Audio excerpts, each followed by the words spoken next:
Bueno, arrancamos para estar claros con la noticia, por supuesto, con mucha información que hoy tenemos preparado para ustedes. Saludo a don Eduardo Hernández. Don Eduardo, buenos días. Hola Juanca, ¿qué tal? Feliz semana, ¿cómo va todo? Todo muy bien, don Eduardo. También saludo, por supuesto, a nuestra analista internacional, María Teresa Aya. Teresita, buenos días. Juan Camilo, Eduardo, buenos días y buenos días a todos. No me aguanto por preguntarle esto a Teresita, porque Teresita le venían dando palo a la diplomacia las semanas pasadas, las semanas anteriores, ¿no? Pero parece que aquí funcionó. Es decir, aquí es donde la Aquí, diplomacia también sale a relucir, ¿no? aquí lo que funcionó, Juan Camilo, hay que decirlo, es la diplomacia de Trump, Sí. porque sí, le hemos dado palo a las Naciones Unidas, han estado, me gusta decir, congeladas frente a estos conflictos, paralizadas, pero la diplomacia al estilo de Donald Trump funcionó, que tiene que ver con ese viejo dicho de el garrote y la zanahoria. Por un lado, le doy a ganar en algo a las partes, pero sobre todo es el garrote. O hacemos esto o lo hacemos ahora. Más o menos es como yo digo, hay que hacerlo. Y una cosa muy interesante que hace el presidente Trump, no solo en diplomacia, sino que uno le ha visto también en toda su vida como un gran empresario, y es pone un objetivo. Y ese fue el acuerdo que firmaron, un gran objetivo, la paz, el fin del conflicto. El cómo y los detalles, que es donde mucha gente dice que está el diablo, eso lo deja para una segunda fase o para trabajarse después. Para él lo importante es lograr objetivos, se pone objetivos y a punta de ser el sheriff, el garrote, como lo llamemos, logró, sin usar la fuerza, hay que decirlo, convencer a los países interesados de que eso era el camino que había que tomar. Sí, don Eduardo, imágenes muy conmovedoras las que vimos de la liberación de los rehenes israelíes, ¿no? Claro, sin duda una buena noticia, una noticia alentadora, sobre todo cuando se piensa en que pueda haber paz en esa zona. Es clave, Juanca, aquí mencionar que lo que se alcanzó es una primera etapa, que hasta qué punto se pueda de alguna manera dañar, que hasta qué punto pueda eventualmente aguarse la fiesta por cuenta de que todavía hay una serie de cuerpos que jamás probablemente no va a tener la capacidad de entregar. Eso, digamos, está en evaluación. Y el otro asunto, Teresita, que me gustaría que nos ayudara a analizar tiene que ver con la presencia de hombres armados en la Franja de Gaza, en el sur de la Franja de Gaza, porque es quizá algunas imágenes que empiezan a aparecer también y que de alguna manera ponen de presente dudas frente a lo que va a ocurrir allí, porque es que no pasaron ni 24 ni 24 horas, ¿no? Y ya estábamos viendo a estas personas nuevamente haciendo presencia armada en la Franja de Gaza, algo que no se veía desde hace muchísimos meses. Entonces, ¿esto hasta qué punto puede también truncar frente a lo que se viene, ¿no? Que es la gran expectativa que hay de que haya efectivamente paz en esa región. Eduardo, a mí me gusta ver el vaso siempre a mitad lleno y yo empiezo por decir que el respiro que da el cese al fuego en este momento es más que bienvenido tanto para Israel como para la Franja de Gaza y sus habitantes. Pero es cierto que esta idea de Trump de decir vamos por el fin del conflicto y dejar los detalles para que se resuelvan solos después, pues como decía, el diablo está en los detalles y parte de ese diablo que está en esos detalles es qué tan debilitado está realmente el grupo terrorista Hamas. Lo veíamos muy debilitado hace un mes, luego de la derrota, por decirlo de alguna manera, de Irán, el ataque de Estados Unidos a Irán, los hutíes, el Hezbollah también muy debilitado. Y la pregunta, Eduardo, y es cierto, parecería que ellos se vendieron como estando más debilitados de lo que estaban, precisamente para impedir un gran desarme, una gran imposición del acuerdo sobre ellos, porque desarme no va a haber, y ese es uno de los grandes diablos de estos detalles. Israel exige, y lo exige en parte por esas imágenes de las que tú hablabas, el desarme total del grupo terrorista Hamas y de los grupos yihadistas en la Franja de Gaza, que son otros también. Está la yihad palestina, hay parte de los hermanos musulmanes en la zona sur. Es decir, hay varios grupos ahí que se acompañan y se apoyan, liderados por Hamas, que si no se desarman, ellos van a seguir usando la violencia como el fin justifica los medios para lograr el objetivo de una Gaza que ellos puedan controlar y que no la controle nadie más. Lograr el objetivo de, ellos dicen, acabar con la gente que reconoce a Israel y con Israel a quien ven como el gran enemigo.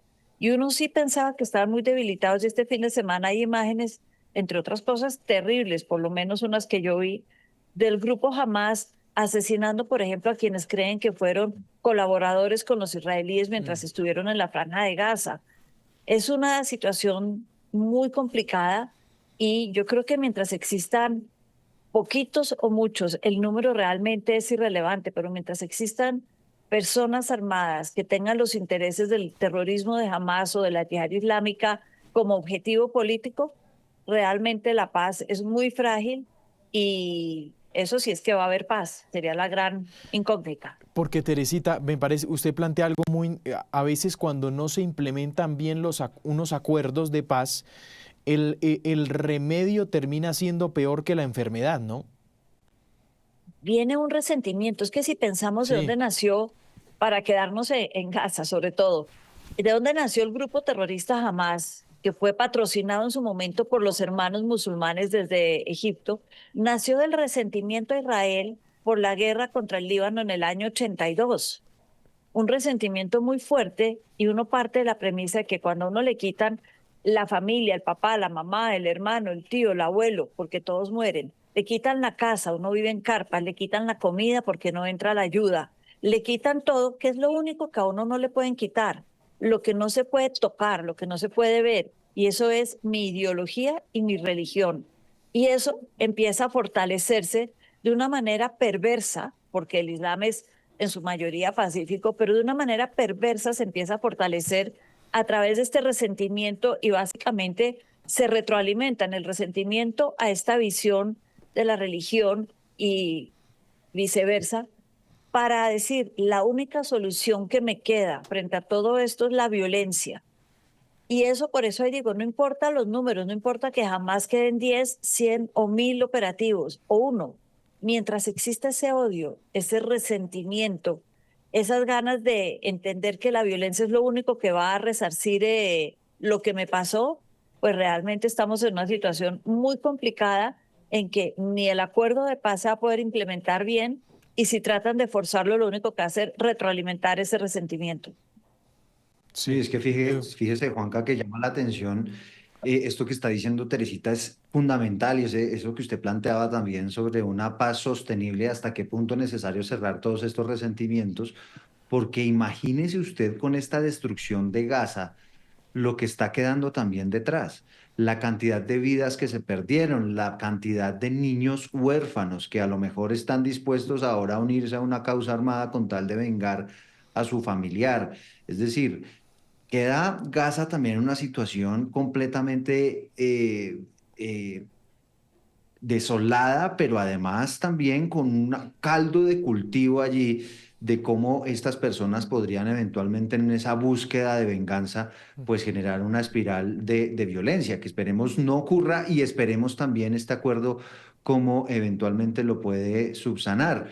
La otra cosa, Teresita, que siempre me ha parecido interesante de explicar y sé que lo hemos hecho en estos espacios, es esa desproporcionalidad, y me explico. ¿Por qué a cambio de 20 personas vivas de cadáveres, Israel está dispuesto a soltar casi 2000 presos, muchos de ellos muy peligrosos, que vimos también en las últimas horas en esas imágenes, cómo llegaban casi que como héroes a la franja de Gaza? Eduardo, llevo décadas tratando de entender eso, pero antes de explicarte por qué llevo décadas en ese tema, yo creo que el presidente Trump se la está jugando frente al resentimiento del que hablamos a que con los 3 trillones de dólares que están invirtiendo en Gaza van a lograr reconstruir un lugar donde las oportunidades económicas y el crecimiento sea tan importante que logre por lo menos reducir a su mínima expresión ese resentimiento. Y yo creo que eso es parte del juego de él. Dicho eso, la pregunta que tú me haces llevo décadas, como les decía, haciéndomela.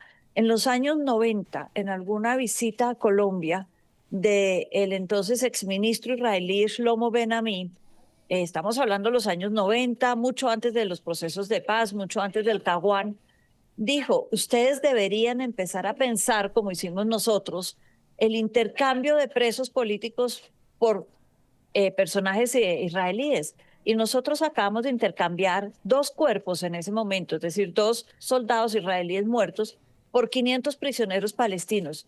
Yo ese día me quedé mirándolo, levanté la mano y le pregunté, perdón, yo creo que no entendí lo que usted nos acaba de decir. ¿Usted me puede explicar otra vez qué fue lo que están haciendo?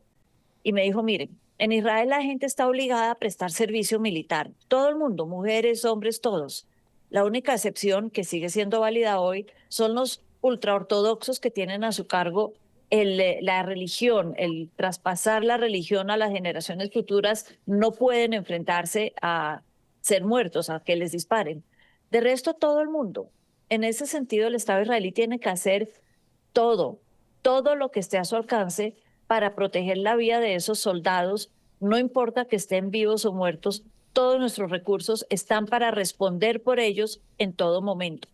Eso me quedó dando vueltas en la cabeza. En el año, creo que fue el 2009, finales de esa década, hubo otro intercambio muy grande. Un soldado que llevaba 2 años, o 5 años, perdón, en la Franja de Gaza detenido y estaba vivo, lo intercambiaron, Eduardo, Juan Camilo, por más de 1.000 prisioneros políticos para que retornara a la libertad. Fue un intercambio muy grande y en ese soltaron, y acá es importante decirlo, a Sinwar. Anwar Sinwar, fue la gran cabeza, el que se craneó todo el 7 de octubre del 2023. Y eso Israel se arrepintió enormemente con esta guerra. Por eso ahora sueltan prisioneros políticos, algunos peligrosos, como dices, Eduardo, pero otros no tan peligrosos, como puede ser Marwan Baghmour, que es el personaje que dicen que si sale y empieza a moverse en Gaza, va a ser capaz de unir todas estas diferentes facciones de las que hablamos antes, yihadistas, palestinos, todos, en un solo grupo y liderar un movimiento muy fuerte, ahí sí, en contra de Israel y de Occidente. Por eso, esta vez Israel dijo, respondo por mis soldados, por mi gente que está en Gaza, pero todo tiene un límite y a este no lo soltamos. Es una situación difícil. A mí, por eso digo décadas y sigo tratando de entenderla. Claro, ese me parece un dato interesante, Teresita, el que usted nos entrega, la minucia también de cómo fue estos procesos de liberación. Ya para cerrar este tema, Teresita, me gustaría ver cómo pues, usted interpreta un punto que parece hoy complicado, que se viene en las próximas semanas, y es la discusión de un Estado palestino, ¿no? ¿Quién va a mandar allá? Yo creo que aquí hay 2 temas, Juan Camilo. El primero es que estos acuerdos hablan de la eventual administración de Palestina, nunca hablan de Estado.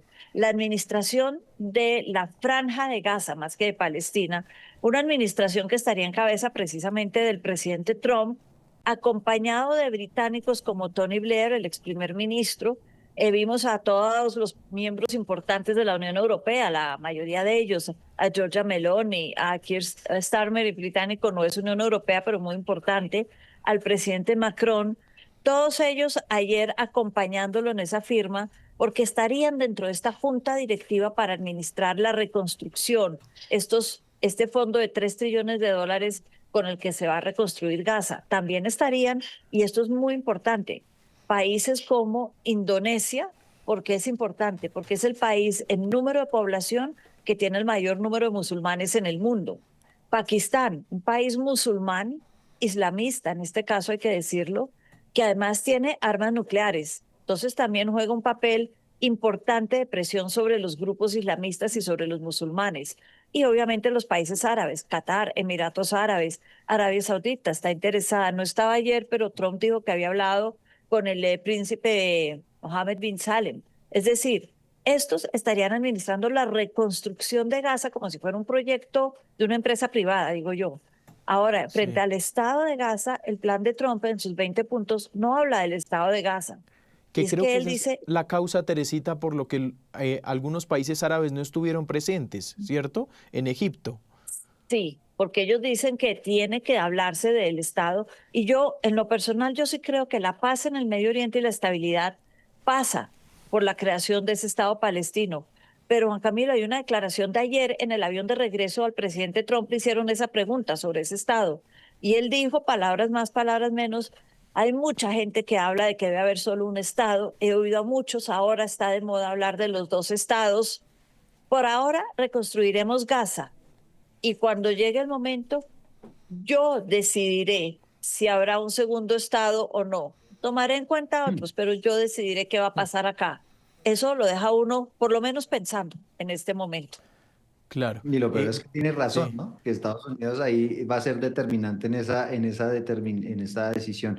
Teresita, ¿qué va a pasar con Benjamín Netanyahu? Es decir, con todo esto que ha pasado, el esfuerzo de paz, las liberaciones, en fin, ¿cree que sigue corriendo riesgo que sea eventualmente capturado? Es decir, considerado como criminal de guerra, ¿qué podría pasar con él? Yo creo que él va a morir siendo considerado un criminal de guerra por mucha gente y muchos países. Eso no va a cambiar. Pero me parece interesante, otra vez volviendo a Trump, este gran sheriff del mundo, como decíamos al principio, cuando dijo, y yo creo que lo dijo por su amistad con Netanyahu y porque estaba en Israel, en el Parlamento, en Jerusalén, y dijo, ustedes, señores Herzog, sobre todo le habló al presidente de Israel, señor Herzog, Isaac Herzog, usted debería en este momento considerar un perdón para Netanyahu, no por los crímenes de guerra, porque Israel no es miembro de la Corte Penal y no reconoce lo que diga la Corte Penal Internacional, pero por los crímenes que enfrenta Netanyahu dentro de Israel. Y es que enfrenta crímenes por corrupción, como dijo Trump ayer de manera coloquial, champaña y cigarrillos.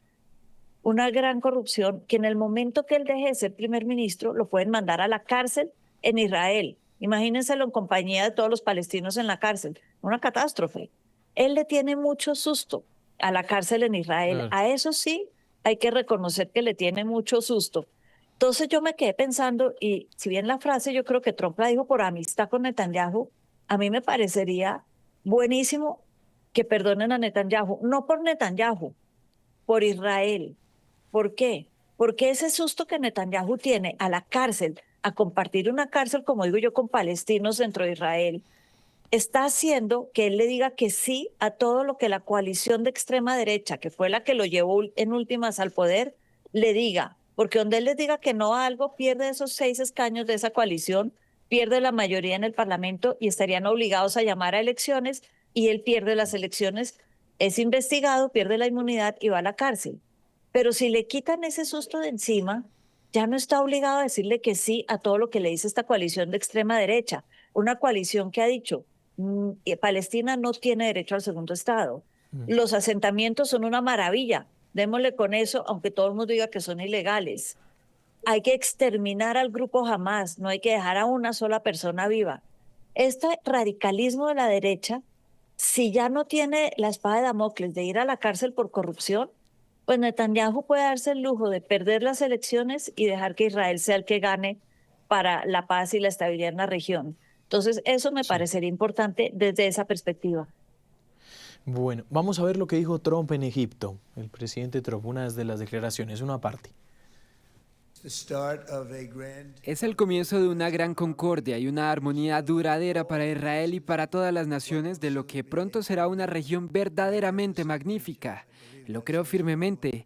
Este es el amanecer histórico de un nuevo Oriente Medio. Este es un día tremendo para el mundo, es un día tremendo para Medio Oriente. Y pueden ver que esta es probablemente la mayor reunión de países en términos de riqueza y poder jamás reunida. Bueno, la armonía duradera, no sé si solo con el Estado palestino, Teresita. Pues yo creo que él está hablando de la armonía en el Medio Oriente en general y por eso para él es tan importante tener a los países árabes dentro de la reconstrucción de Gaza. Puede que no hayan ido a Egipto, pero para la reconstrucción de Gaza son clave, son el corazón de lo que va a sostener ese acuerdo que por ahora tiene es un objetivo general y falta construir todas las diferentes columnas, todos los barrotes que van a sostener ese acuerdo. Y ahí van a ser clave los árabes y como dijo él, y además dijo, esto le suena políticamente incorrecto a mucha gente, son los más ricos del mundo. Y es que para Trump, como decía antes, la riqueza, los 3 trillones de reconstrucción, la inversión, el que la gente tenga recursos, una posibilidad de trabajo o de vida, para él son realmente los pilares de su acuerdo, porque eso evita el resentimiento a futuro y por eso dijo, estoy feliz de que los más ricos del mundo estén conmigo en esto. Exacto. Propio de alguien que considera seriamente que todo se soluciona con plata, mi querido Juanca. Un Totalmente. hombre de negocios. Pues por supuesto, aquí vamos entonces a esperar lo que pase. Ya para terminar, hablábamos un poco del rol de los países árabes. Teresita, me gustaría conocer su perspectiva sobre también el rol de Qatar que ha tenido en todo esto, ¿no? Qatar fue clave y ha sido desde el principio. Y acá hay dos temas muy importantes de Qatar, muy rápidamente. Uno, desde el día uno dijo, yo sirvo acá de mediador. ¿Por qué? Porque la cúpula diplomática no violenta, política, llamémoslo de Hamas, estaba en Qatar. Entonces era fácil hablar con ellos a través de intermediarios. Entonces ha servido de mediador y ha sido clave, por ejemplo, en el primer gran cese al fuego en noviembre del 2023. Luego, recordemos, hace más de un mes vino el ataque de Israel precisamente a esa cúpula política de Hamas en Qatar. Ataque fallido porque no logró darles de baja y que enfureció a Qatar porque dijo, me atacó en mi país, cruzó mis fronteras, violó mi soberanía y no solo enfureció a Qatar, enfureció a Estados Unidos. Es que recordemos que el primer viaje por no razones de conflicto, digámoslo de alguna manera, o invitaciones como Naciones Unidas del presidente Trump, fue a Qatar y le regalaron hasta un avión gigantesco que él aceptó feliz de la vida. Él considera a Qatar un gran amigo y él se enfureció, casi más que Qatar, con ese ataque. Y eso fue clave para dos cosas. Uno, que empezara a ponerle presión no solo a los terroristas de Hamas, sino a Israel. Usted se equivocó con Qatar, pues usted ahora me responde a mí. Usted eso no lo vuelve a hacer. Eso se salió de los límites permitidos. Una presión muy grande que dicen fue instrumental en llegar a este cese al fuego. Sumada a la que Qatar entonces, cuando vio que Estados Unidos de alguna manera lo apoyaba, siguió ejerciendo sobre los demás países árabes para a su vez presionar a Hamas. Es decir, Qatar estuvo en el corazón de la presión a Hamas y de la presión a Israel. Ese también es otro de los puntos importantes. Don Eduardo, un abrazo, gracias. Vale, una feliz semana para todos, Teresita. Teresita, muchas gracias. Lo mismo, Juan Camilo, Eduardo, una buena semana a todos.